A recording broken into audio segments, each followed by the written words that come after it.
you want to blur the background in your wildlife images, you can use Photoshop, and I want to show you a very simple way of doing it right now. Right, first of all we want to make a copy, so we will Control and J.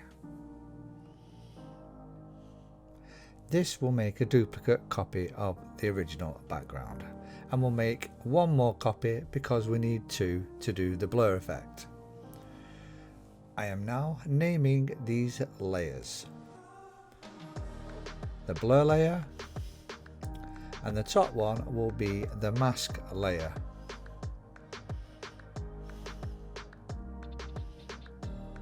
And just to demonstrate,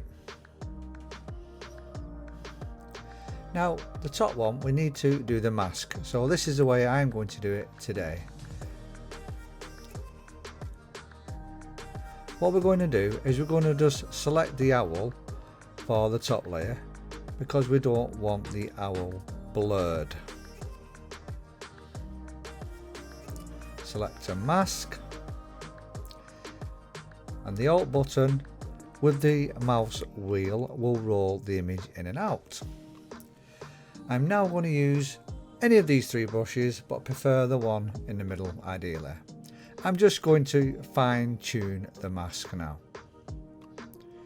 Using the Alt key, it takes the paint on or takes the paint off, so to speak. Make sure there's no red on the owl.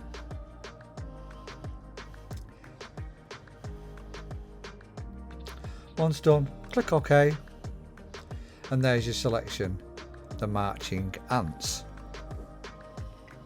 Now click on the mask icon, and as you can see on the top layer we have the owl masked in white, and the black background is the see-through one. Now on the blur layer underneath, I'm going to turn this into a smart object. Now we do this by right clicking and selecting Smart Object, and this means that when we go into the filter, which is up there now, and we select it, we can always go back in and adjust later if it's a smart object. If you didn't change it to smart object, you'd just be able to do it once.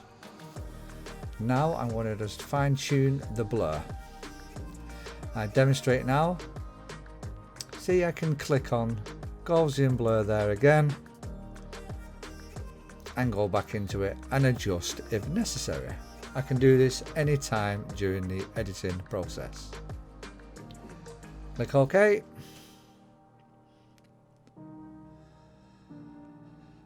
I've now made a stamp layer using Shift, Control, Alt and E. Now this is essentially all the layers underneath merged into one layer. I show this now by actually switching off the other layers underneath, and I'm just going to switch them back on again. I'm going to go into filter now and camera raw. I just want to adjust the look. You can do this to your own choosing, obviously. Quickly I'll just slide the sliders to suit. I like using this. This is the vignette one. Left and right, as you can see. Just adjust it so it's there but you can't really see it. Now we're going to crop our image. Now I like to crop it to 16:9 because that's what most screens are, aren't they? And most of my stuff will be seen on the internet anyway. We'll just quickly crop that now.